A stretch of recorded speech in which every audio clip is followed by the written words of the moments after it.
Hello and welcome to this week's episode of the Science or Fiction podcast, the podcast where we interview experts to separate the science from the fiction in media coverage of psychology, neuroscience and health research. I'm your host, Dr. Catherine Bates. I'm a Youth Development and Mental Health Research Fellow based at King's College London, and this is the Science or Fiction podcast. Now, it is finally February, but it is still dark and cold. It's dark when I wake up in the morning and dark when I get home from work. And it's really hard to not feel miserable and lack motivation. And it's just so hard to get outside sometimes. So what if I told you that changing something as simple as our mindset about the winter could help with our well-being during the winter? Last year, I interviewed Dr. Carrie Leibowitz, health psychologist and author of How to Winter. So she spent many years researching how our mindsets can shape our health outcomes. So this is literally how our core beliefs about our health can affect our health in the long run. And she's applied this theory to the wintertime mindset. She went to lots of different countries and experienced different cultures and how they approach winter. And in her book, How to Winter, she pieces together the theory and evidence as to why a positive mindset might help us get through the winter months. So when I interviewed Carrie, she clarified some misconceptions around seasonal affective disorder. She explained the current state of the evidence and how winter mindsets might be linked to well-being. And she also answered listener questions about how to feel better during the winter.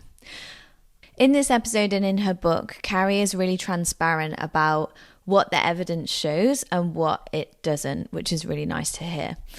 Also, I learned that there are so many small ways that I can improve my mindset during winter. One of the worst things that I do is when it's like dark at 5 or 5:30 p.m, I will be like, oh, I can't believe it's dark and it's only 5:30 p.m. And she made the point that you can just think about that differently. So it's dark and it's only 5:30 p.m, but you've just like gained the whole evening because you thought it was 9 or 10 p.m. So learning lots of small things like that, and her tips on how we can get through these last winter months before spring and maybe actually enjoy it. It was really nice to hear from Carrie. So I hope you enjoy Carrie's interview in this special Rewind episode. And I'd love to hear the ways that you've been enjoying winter. So you can DM us on Instagram or you can email us at info@scienceorfiction.co.uk to get in touch. And please don't forget to sign up to our newsletter on the website scienceorfiction.co.uk and get our latest episodes. But for now, here is the interview with Carrie. So hi Carrie, welcome to the podcast today. Hello, thank you so much for having me. As I mentioned, you've just written your book, How to Winter, and it's out now. So tell us a bit about how you came to write this book. What led you there? So after I finished my undergraduate degree in psychology, I was looking for some research experience and a new adventure. And I stumbled upon the work of a researcher named Yor Vitterso, who's a world-leading expert in human happiness. So he studies what it means to live a good life, a fulfilling life, a meaningful life. And he just so happens to be a researcher at the northernmost university in the world, the University of Tromsø, which is in northern Norway. It's over 200 miles north of the Arctic Circle. And so I wrote to him with the idea of collaborating on a research study. And as I learned more about Tromsø, I learned about the winters there, which are very dark and very extreme. They have 2 months of what's known as the polar night, which is the time from the end of November to the end of January, where the sun never rises above the horizon there. And long story short was I applied for some research funding to do a study on mental health and winter and try to understand the relationship between this long, dark winter and people's mental well-being in Tromsø. And then I moved there in 2014 and I ended up living there for a year and conducting the research that I'll be talking about a lot today about wintertime mindsets and well-being in Norway, and also living through the winter myself and experiencing what it was like to live in this really dark, long winter, to live someplace so far north, to live in such an extreme winter. And then after that, I went on to get my PhD in California at Stanford University. And, California is very warm and sunny and is not a great place to study winter. So I was like, oh, let me write like one, alongside the scientific article I'm working on, let me write one sort of popular media article about my research and my experience in Norway. And I wrote that in 2015. And the article gained a lot of traction. And like you mentioned at the beginning, people are really fixated on seasonal affective disorder and winter blues and winter depression. But spoiler alert, my research was sort of about thriving during winter. And there seemed to be a lot of demand for that. And so over the past 10 years, every year as the clocks change and the days get shorter and we get closer to winter, there seems to be more and more interest in this line of work of how can we embrace winter? How can we enjoy winter? People would reach out to me, journalists and media, for comment and for strategies. And so I really, in the end, felt like there was a demand for this book. My partner likes to say that I didn't choose this book, that it chose me.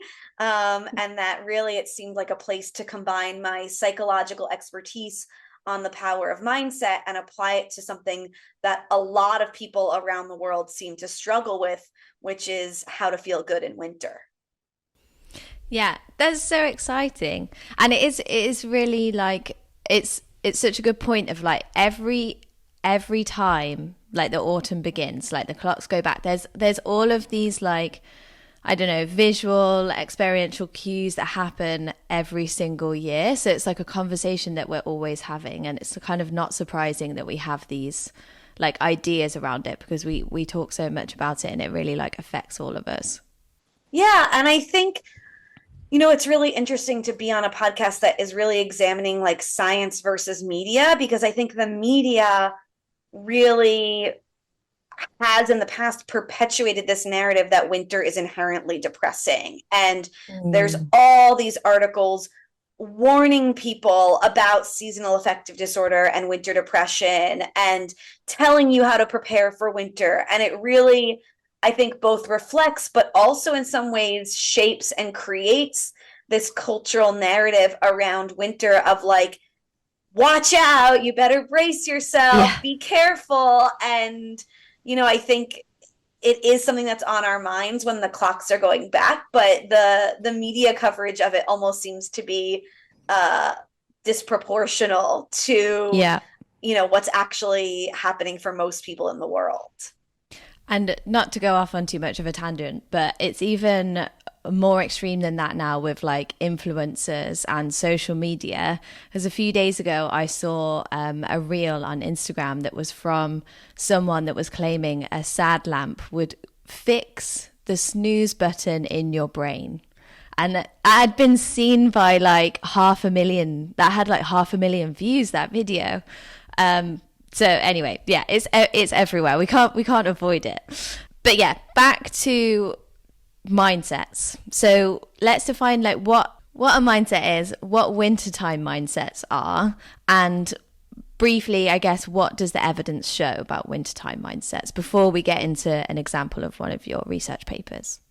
So I started my study of mindset and wintertime mindset in Norway, but I really deepened it during my PhD when I was part of the Stanford Mind and Body Lab, which is run by Professor Elia Crum. The way that Dr. Elia Crum defines mindsets is that they're core assumptions about things in the world and how they work. And so they're beliefs, but they're beliefs that tend to be broad, they tend to be very basic, and they tend to be deep-seated. So, some other mindsets that have been studied are mindsets about intelligence. This is a lot of work from Carol Dweck, right? Is our intelligence fixed, something that we can't change, or is it something that we can grow with effort and energy? Mindsets about stress have been studied by Dr. Crum and others. Is stress something that is helpful for our health and our performance and well-being, or harmful for our health and performance and well-being?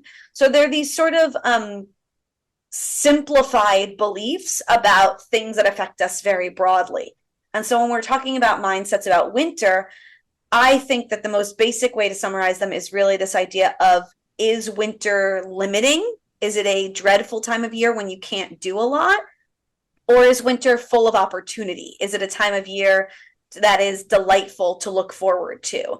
And of course, one of the key features of mindsets is they are biased. We're always sort of seeing the world through our own biased lenses and our own assumptions about how things work and how they're going to affect us. Because the truth is that almost everything is nuanced, is paradoxical, right? There's parts of winter that are dreadful and limiting, and there are parts that are wonderful and full of opportunity.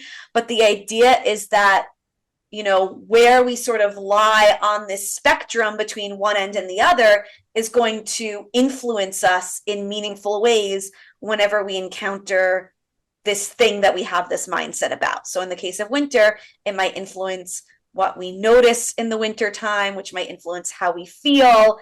It might influence what we're motivated to do in the winter, which is going to influence our health and our emotions and our well-being. And so these mindsets have consequences for us. Okay, brilliant. Thank you for explaining that. So, and then you also mentioned, I think I've seen before, that there's an element of, it's like a belief that you have in mind, but it's also combined with like reality. So it's like what you see in front of you at the same time as what you have in mind. Like they overlap. Yes, definitely. So our mindsets, they don't come from nowhere, right? They're shaped by the objective properties of things in the world. They're shaped by the culture we live in, our upbringing. They're shaped by what the people around us think. So our parents, our friends, the influencers we follow on social media, all of these things inform our mindsets. And it's interesting though, because the sort of total effect of something on us, like winter, is a combination of the objective properties that we're experiencing and sort of our subjective interpretations or our mindsets of that. So I give wintertime mindset workshops where I teach people about wintertime mindset and how they can adopt more useful mindsets. I mean, you're getting basically a sample of that in this podcast today. But what I often do at the very beginning is I ask people to just either shout out, or if it's on Zoom, to fill in the chat, winter is blank. And sometimes people come up with things that are objective, right? Winter is cold. Winter is dark. Winter is wet. Those are objective properties of winter. But a lot of people say things like winter is depressing. Winter is gloomy. Winter is a drag.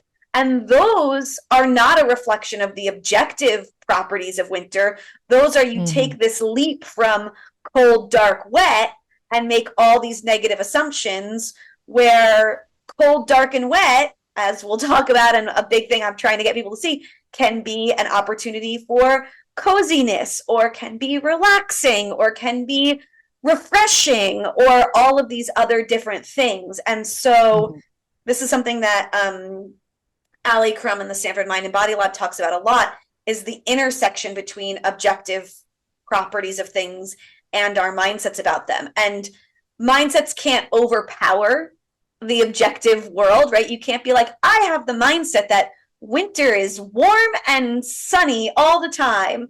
That's not going to make winter warm and sunny. But the point is that we almost always are aware of how the objective qualities of something are affecting us. We're almost always aware of the fact that the cold affects us and we need to, prepare for the cold.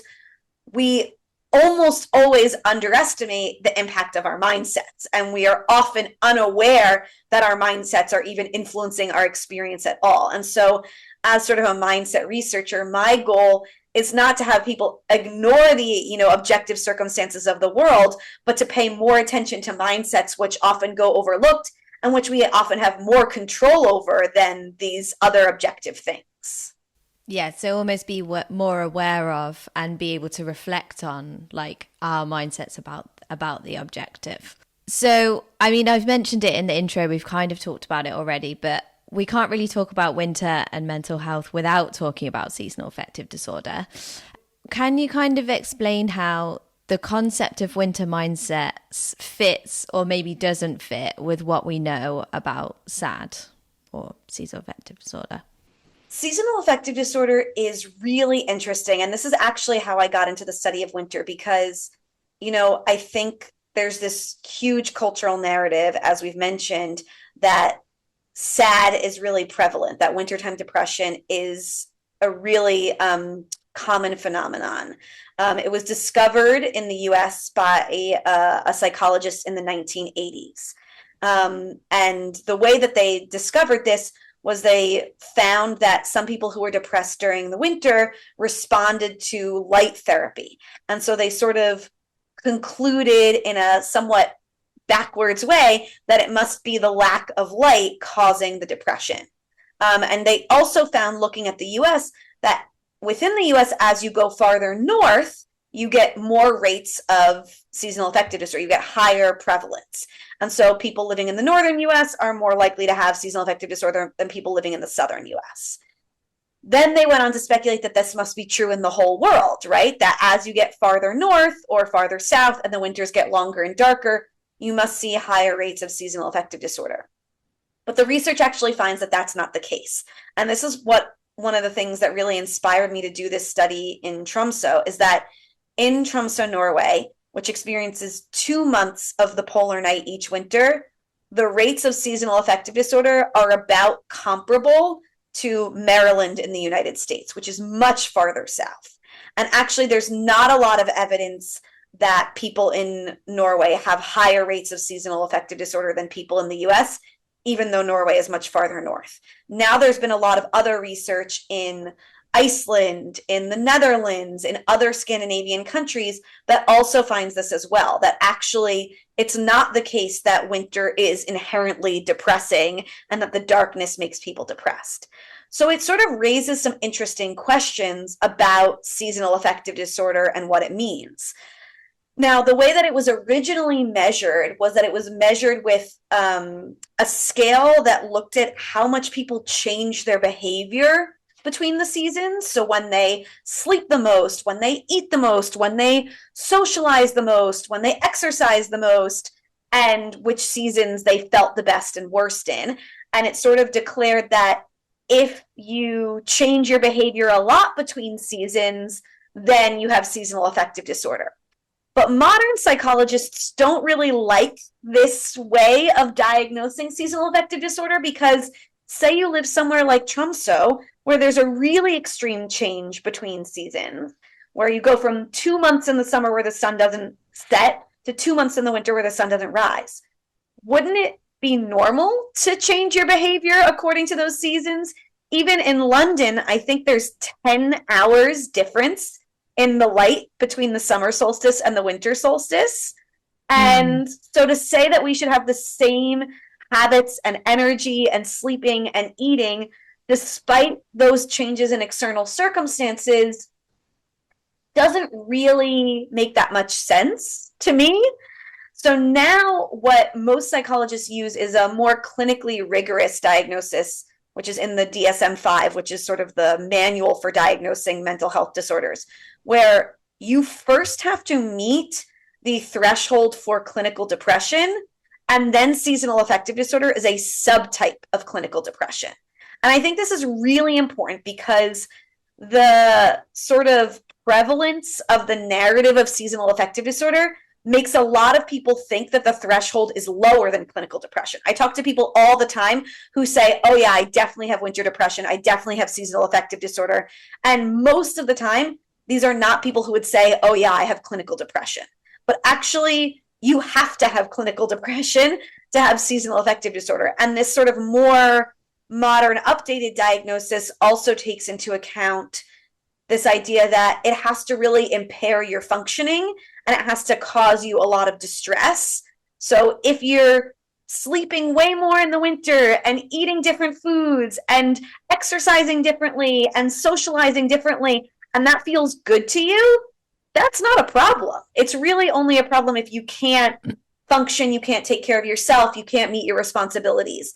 So there's been a big shift in thinking in how to diagnose and understand seasonal affective disorder that I don't think popular culture and the media have totally caught up with yet. Now, the relationship between wintertime mindset and seasonal affective disorder, I think, is really interesting. So no one has studied what I'm defining as wintertime mindset and seasonal affective disorder specifically. But there's some really interesting work by Dr. Kelly Rohan at the University of Vermont. So the most common treatment for seasonal affective disorder is this light therapy, where you sit in front of a light box, usually for 30 minutes each morning throughout the winter. And it shows that it's reasonably effective in treating seasonal affective disorder, and people get better. The problem with it is you think that it's going to be like sitting in the sun and feel really nice, and it doesn't really. It's like you're sitting in front of this harsh, bright, fluorescent light. If you're doing it, you have to maybe get up 30 minutes earlier in the morning before taking your kids to school or going to school yourself or going to work. You have to carve that time out of your day. So it's actually a bit of a challenge to stick with it. And it doesn't work if people don't use it. So it's effective while people are doing it, but a lot of people, once they finish clinical trials and they don't have someone sort of nudging them to do it every day, a lot of people discontinue use of the light lamp. So Dr. Kelly Rohan at the University of Vermont wanted to take a different approach, and she also wanted to take what I would call a more psychologically wise approach, which is not treating seasonal affective disorder as just a problem of biology, not enough light, get more light, fix it, but as a problem of psychology. What do people think about winter? What are the scripts they fall into? What are their mindsets about winter? And so she's pioneered using cognitive behavioral therapy to treat seasonal affective disorder.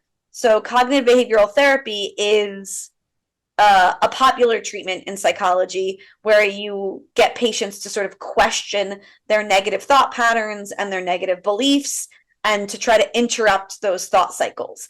And she does this with winter because people go into winter, they immediately have all of these cues, right, in the external environment of the shortening days, Halloween, the clock change. Now I'm going to feel depressed. Now I'm going to feel down. And she really gets people to try to look at things differently, to try to understand activities and things they can do in the winter that will feel good, that are mood boosting, that are natural antidepressants that they enjoy. You know, people join knitting circles, or they take art classes, or they go to yoga. And she has them sort of try to rewrite their scripts about winter, which to me is akin to what I would call a mindset intervention, where basically through cognitive behavioral therapy, what she's doing is changing people's mindsets about winter, the meaning of winter, and the impact it has on them.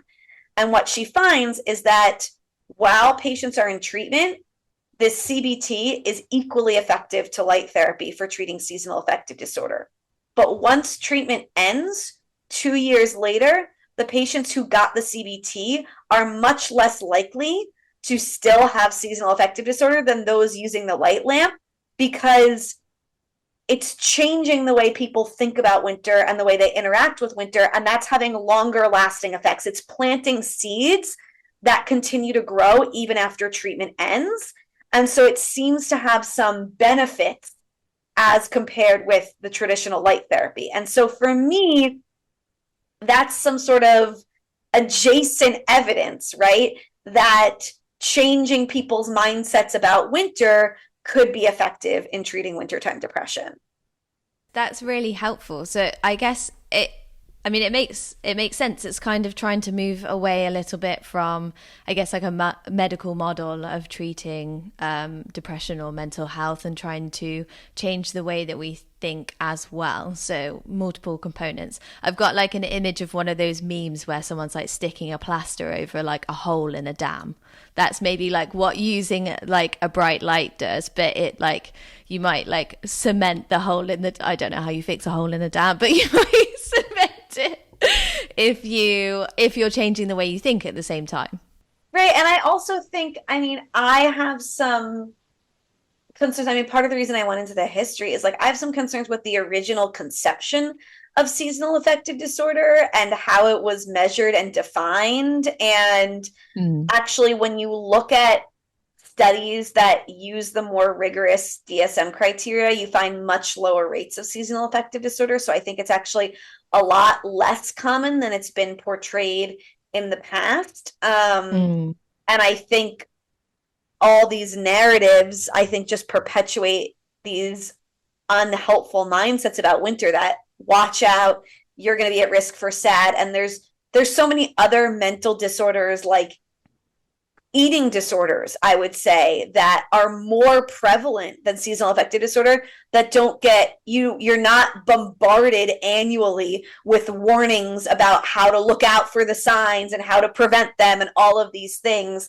There's something about the annual seasonal nature of it, and I think the historical legacy of it that makes it in some ways overrepresented in our cultural imaginations. And I think it's perpetuating these unhelpful mindsets about winter. And you do see that as well, like as you mentioned, everybody talks about it, and then that negativity also kind of spreads, like especially in the UK. I feel like something that we kind of have in common is talking about how bad the weather is, and that's so much worse. It's so much worse like in the winter.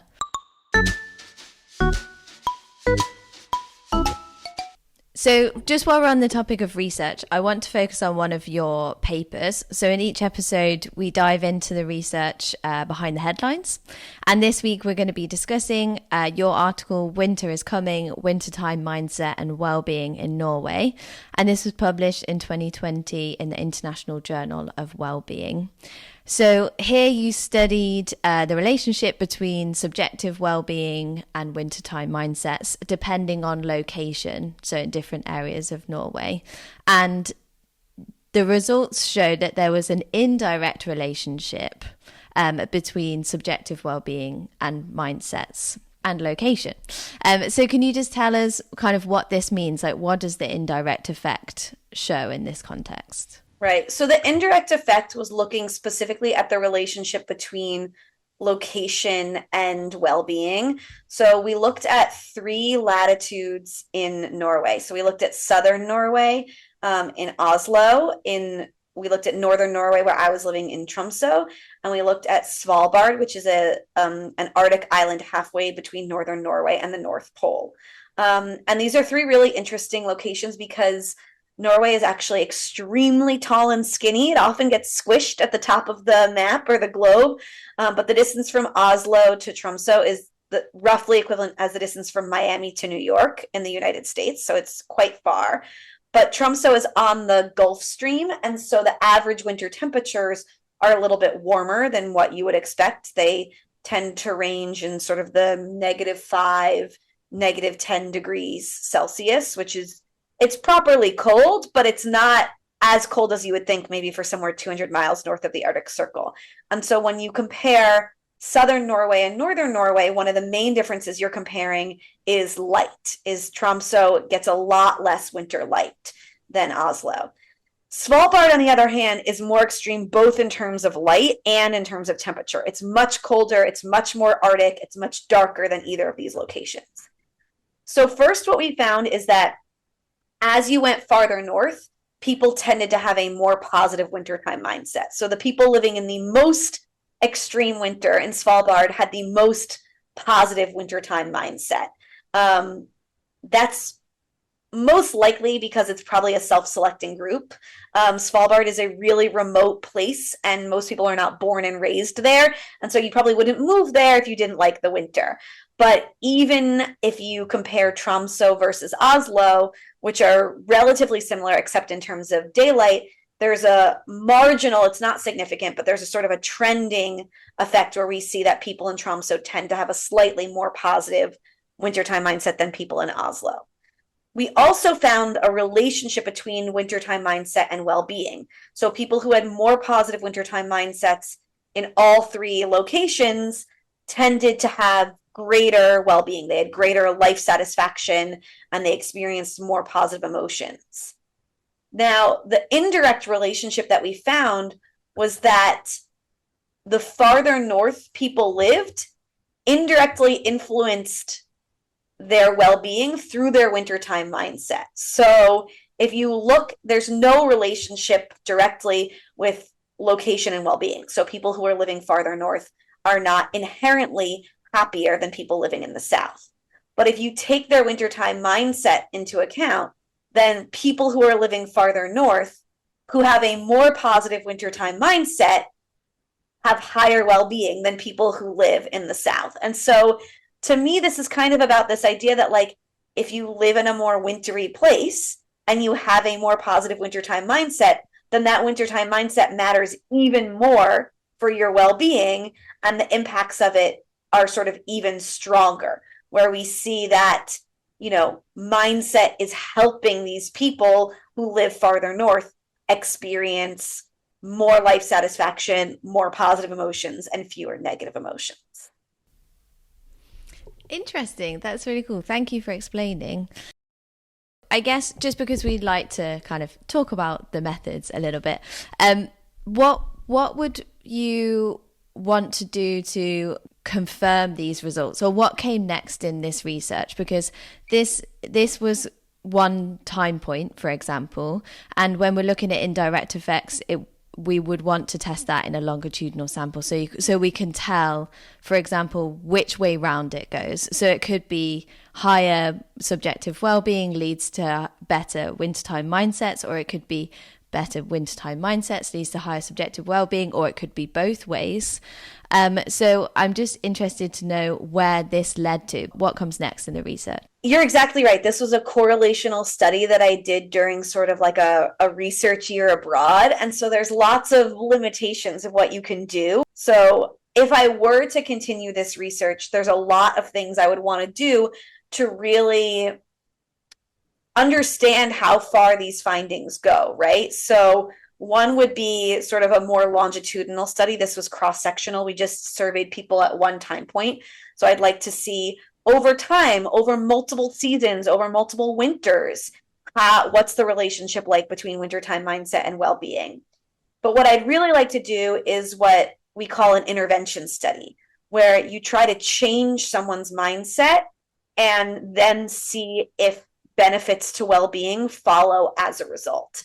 And this would be an experimental study, a randomized control trial. It would allow us to draw many more helpful conclusions, I think, about which direction these relationships go. So I have a vision of, like, you know, finding a northern university, maybe in the US or somewhere else, that attracts a lot of people who haven't lived in a wintry place before, or attracts a lot of international students, and randomizing them and giving half of them sort of a, you know, general well-being seminar, and giving half of them a wintertime mindset seminar, where they learn a lot of the strategies that I suggest for improving your wintertime mindset, for cultivating a more adaptive wintertime mindset, and then follow them over the next winter and see, did the students who got the wintertime mindset intervention, do they have greater well-being? Are they behaving differently? Are they more likely to exercise in the winter, or be social in the winter, or go outside and face winter weather? Those kinds of things. So that kind of experimental interventional study, I think, could be really exciting.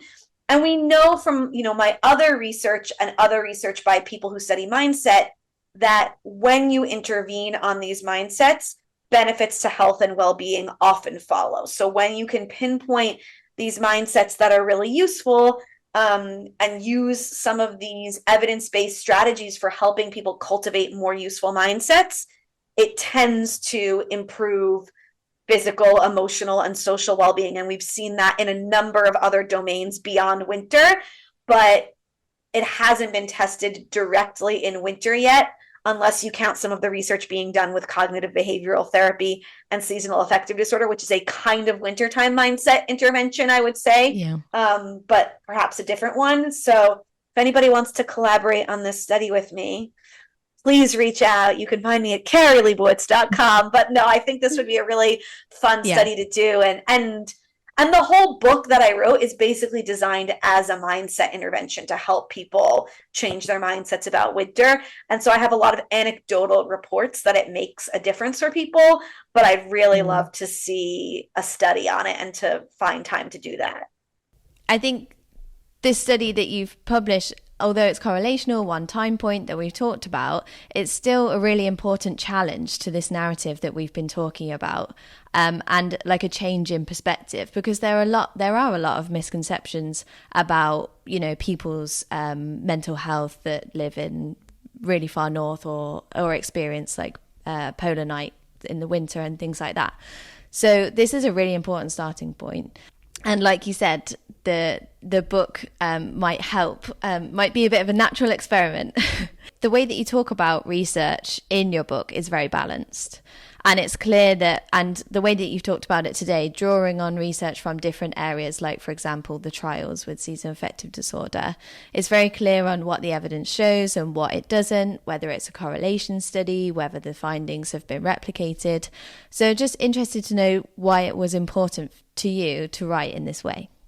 Yeah, so I think as a scientist who is now devoting a lot of time to sort of science communication and psychology communication, I think one of the things that we can do and have a responsibility to do is to be more balanced in the way that we talk about things and to shed more light on the scientific process. Because I think, you know, there's growing confusion and perhaps mistrust in science, especially in a lot of health sciences. There's a lot with the rise of social media and the internet. There's a lot of bad information out there and garbage evidence out there.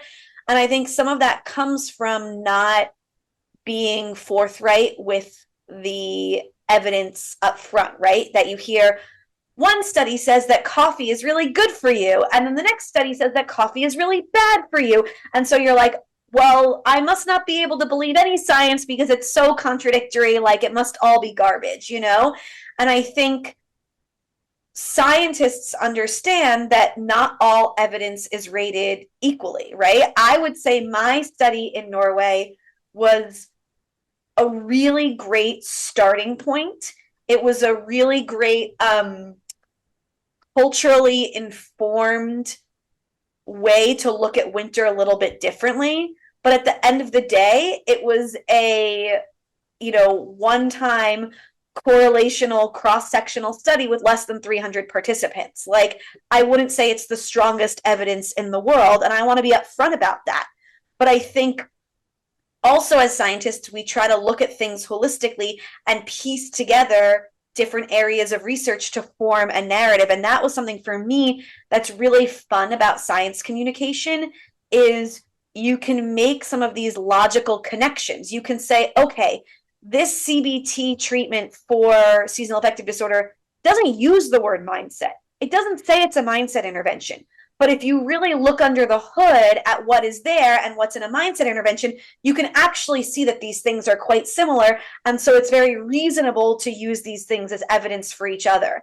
And so I think having that understanding helps you both be upfront and realistic about the limitations and also piece together different parts of the puzzle to see things as a whole. And that's one of the things I really like doing as a science communicator. And there's many amazing science journalists out there who do a really great job, really dig into the evidence, really understand what they're writing about. But there's also a lot of things that get transmorphed like a game of telephone from one headline and article to another.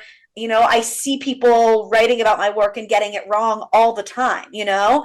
And so I think as scientists, those who have the interest and the capacity to be part of the conversation, to share and talk about these things in a nuanced way, I hope will strengthen general scientific understanding and will help inspire more trust and respect in science and the scientific process. mean, that was also part of why I really wanted to be on this podcast, because I think it's like I so rarely get to really talk about what people get right and what people get wrong when they're talking about my line of research. Yeah, I mean, obviously, I completely agree because this is the purpose of the podcast. But no, I do agree that it really is our responsibility, like you said, about the different areas of science, like bringing together findings from different studies and kind of consolidating that into an explanation or into a theory about, you know, why certain things might occur or why we might feel certain ways. That is really important. And then also, yeah, exactly why we have conversations like this, because in today's like media landscape, we don't really get the opportunity to dive into the methods and to understand or to hear about the different components of the analysis and like what can we really take from that. We don't get these like long form explanations very often anymore. So yeah, that's exactly why we're here. Like, and it's a balance, because sometimes the media is too short, but sometimes I feel like the scientific publishing is also too short, right? Like you have word limits and you have all these things you're trying to fit into a paper, and you can't give as much detail on the juicy methods or why you did things the way you did it or how you really felt about, you know, what had to happen in order to make the study happen. You know, there's not, you know, in that one little methods paragraph, so much is lost. And so I really like when these things go together, when we're looking at the scientific studies, but also the opportunity for me to write media articles, to write a book about this, was to share a lot of the stuff that didn't make it into that paper, of how these ideas came to be and how they were informed by me as a scientist moving to this place in the Arctic and having conversations with people and my own hypotheses changing over the course of that. None of that can come through in the scientific paper, and that's not the place for it, but it felt really good to have a different place where I could share some of that.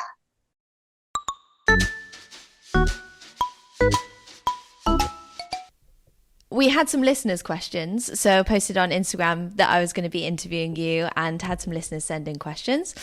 And someone asked, so they said that they tend to view winter as a time to slow down and to hibernate, but find it hard when they have deadlines and when they have to carry on with like their difficult day-to-day jobs. So they asked, is it common to feel less energized and motivated when it comes to working in the winter months, and how might you address that? Yes, I think it is. And I think, you know, part of this sort of phenomenon of people over self-diagnosing with seasonal affective disorder is because they feel that they're affected by winter. They feel less energetic and they feel like it is a time to slow down. And often our social structures don't allow for that, right? Our work isn't slowing down for us, or our childcare responsibilities aren't slowing down, our schedule isn't shifting. And so for me, I would suggest I would say that's very normal to feel that way. And I would say two things. One is sort of, how can you sort of find more rest outside of work so that you can give your energy to that when you actually really need to, right? So for me, sometimes just my capacity to do everything is a little bit lower in the winter. I need to rest more. I need more time to slow down. And so sometimes for me, that's giving up other things. Maybe I'm socializing a little bit less, still intentionally, but not as much, or I'm exercising differently, right? I'm going to slow yoga classes instead of doing, you know, my cardio bike rides, or my wind down time in the evening is a little bit earlier, and then I go to bed a little bit earlier so that I can sort of go during the day with the things I need to be productive about. The other things I would think about is, if you have any agency over how you schedule your work and what projects you take on at different times, you can think about what work actually might be well suited for the winter. So for me, actually, writing is very well suited for the winter. I have a really hard time writing when it's warm and sunny out, because like I want to be outside doing things. And I also find that challenging, even though I have more energy. Whereas winter is my time to sort of light some candles on my desk and make a cup of tea and turn the lights low and be more creative. And there's some research suggesting that darkness is good for creativity, that there's a study that shows that in darker rooms, people come up with more creative answers and more answers to problem solving questions. So this idea of sort of being in a dark space, it can actually help us focus because you're not noticing the laundry pile on the bed or thinking about the other things. And it also sort of, darkness is disinhibiting, right? That's why, you go to a bar or a club or a dance floor and the lights are low, it sort of loosens our usual constraints. So are there ways you could take on more creative projects or even more long-term projects at work in the wintertime to sort of match your seasonal rhythm to a deeper kind of work and getting into a flow state? You might not be able to do that so much on the mega scale, on the macro scale of what you're choosing to do, but maybe even you can structure your day like that, where you can pick the time of day that you're the most energetic and do that for the stuff that feels the most like ticky-tacky, like, whatever, answering emails or making presentations or whatever that is for you, and try to do some of the longer term problem solving, creative thinking stuff in the afternoons when it's getting darker and sort of make it cozy. And so I think you can work with that rhythm as well, potentially, and see if that helps you. But it's a great question. If you experiment with different things, let me know what you find and what works for you. I think that that point about kind of, it sounds like you have to really sit down and think about what you can change for yourself or in your environment, because as you touched on a few times there, like if you can be more creative or if you can change the types of work that you're doing, because some people will be a lot more restricted. So like someone maybe doing like a 12-hour shift in a hospital in London who like goes to work in the dark and like leaves their work in the dark, like their approach to adapting in winter would have to be quite different to, say, me, for example, where like my day can be very flexible. Yeah, I think depending on what type of work you do, you're going to feel this really differently. So thanks for bringing that up. That is, if you're working in a hospital or you are doing something that is less sort of computer based and more on your feet, I think it's about how can you find ways to give yourself energy throughout the winter. So if you have a break, can you go outside for 5 minutes during the brightest part of the day so that you can get a little bit of sunlight? Can you make sure that the lunches you're eating are really warming and nourishing and nutrient rich so that, if you're not getting your energy from sunlight, you're getting your energy from food? Can you make the break room at your workplace feel a little bit cozier so that you can have those moments of rest? Like you said, I think it's really about identifying the little areas where you have some control, because I think there's a huge spectrum of how much control people have over their work life and their work environments, and really trying to do a couple of small things in the areas that you feel like you can control and see how it feels and see, if and how that actually works for you. And that's really, honestly, that's sort of the whole thing of wintertime mindset anyway, right? Is this idea that we can't control the winter. We can't control the weather. We can't control what time the sun rises and sets. And so how can you work within those constraints to find more comfort or ease? And that practice is good training for all these other parts of life where our sphere of control might be more or less limited, and trying to focus where we can. Yeah, I think that perspective shift is really powerful. There was something I saw in your book that I've like said to everyone that I've bumped into since about the whole thing of like when I'm guilty of this. I say it all the time when it's 5 p.m. and you're like, oh, it's only 5 p.m., but it feels like 10. And then you mentioned in your book, like, why do we never say like, oh, it's only 5 p.m., it's dark, but I've just gained 4 hours because I thought it was 9 p.m. Like, that is really like stuck in my head because I do that all the time. I'm like, oh no, it's only, it's so dark and it's only 5. But you can change the way that you see that.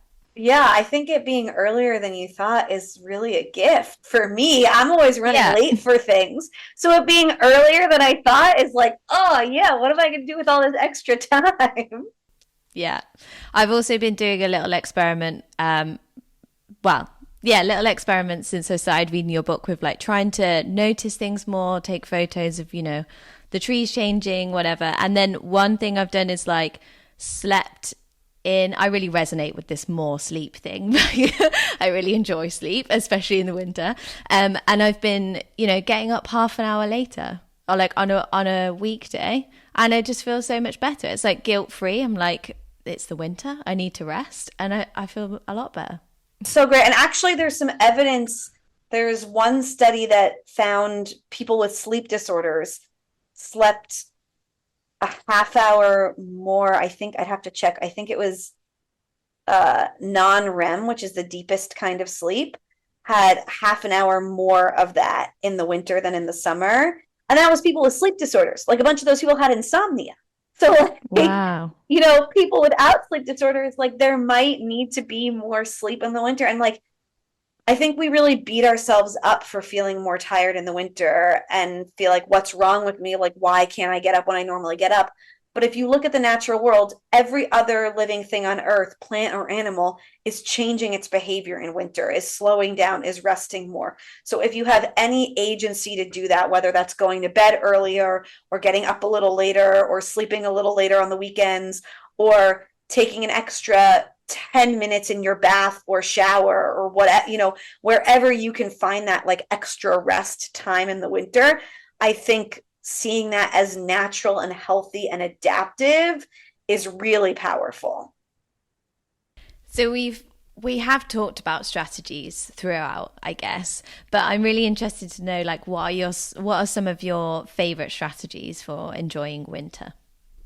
Yeah, so I mean, one of them is definitely slowing down and letting it be a season where you slow down because I think that was something I really observed in Norway was people slowed down, but they didn't feel bad about it. They were like, this is a natural thing for this time of year.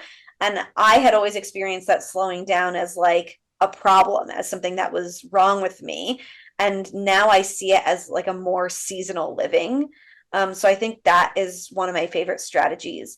Another one that like sounds so basic, it's like almost cliche, but like really turning the lights low and lighting candles, I think is really important. It sounds really fluffy, but when you do it with the mindset and the intention that you're welcoming the darkness, that you're celebrating the darkness, that you're enjoying the darkness, it really transforms this experience and it really makes a gray, gloomy, dark day an opportunity to eat your breakfast by candlelight before you get out the door or to have an early dinner by candlelight. And it's just vibey. And like it really is a practice, I think, in saying, okay, like the sun is setting at 4:30.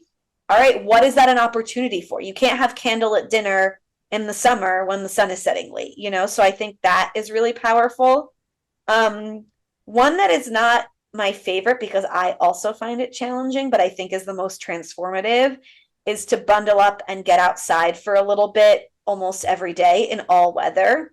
This was another thing I really learned in Norway was how to dress appropriately for the weather and layer up and really have waterproof layers. This is also something I currently live in Amsterdam and Dutch people bike all over, even in the rain. And so waterproof dressing is really important. And I think this one is really powerful. One, because we know that movement, connection with nature, and fresh air, those are all natural antidepressants. So if you're feeling down in the winter, getting bundled up and going outside, I think is naturally going to be a mood booster. Another reason I think it's so important is that to do anything outside of your house or your work requires you to brave the elements in some way. And the less you do it, the harder it is. And the more you do it, the easier it is. And I can't tell you how many times, like at the beginning of fall, the beginning of winter, it's raining and I just don't want to get on my bike to go somewhere. And I'm like, maybe I'll cancel, maybe I'll stay home, maybe I'll take an Uber. And then I bundle up and I do it and I bike, and it's almost never as bad out as it looked. I almost always feel better for having been outside. And then it tries to teach me repeatedly that I can do it, that I can get outside and I can do these things. And that really helps unlock a feeling of possibility in the winter. And so I think time outdoors in all weather, in the rain, in the cold, in the dark, is really transformative. And it's something also I think you have to just try it as an experiment with an open mind. And I think you'll be surprised at how pleasurable it is when you're sort of wearing the right clothing. And all of these things sound doable, even in a small way. I think that's what I quite like about this, is that you don't have to do this like huge transformative thing that's going to like get in the way of your life. It's just like finding ways that you can incorporate what works for you in your day. Like you said, going outside for 5 minutes, like, or 10 minutes or whatever, or lighting candles. Like, they're such small things that when they add up, they could make a difference. And I also think they should be positively reinforcing. Like, they're not always easy to motivate yourself to do, but once you do them, they should feel good. And you should feel like, oh, actually, that was nice. I kind of want to do that again. And if it doesn't feel that way for you, then try something different. I think they're all meant to they're not punishments, they're not like things that you have to do to be good, right? They're all things that I think if you try them with an open mind and you like them, it will become natural to do them more and more. Yeah, brilliant.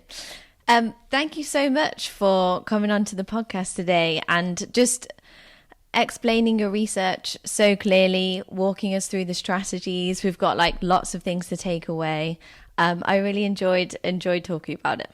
Thank you. This was so great. This was a really fun conversation and a really nice change from a lot of the interviews I do that are like the same thing over and over again, and also getting to nerd out about the science a little bit and have a platform where I can do that is really fun. So thanks so much. And if listeners have questions, they can find me. My email address is on my website, carrieleibowitz.com. I also write a newsletter that you can sign up for there if you want even more writing. And so there's lots of ways to reach me and to get in touch.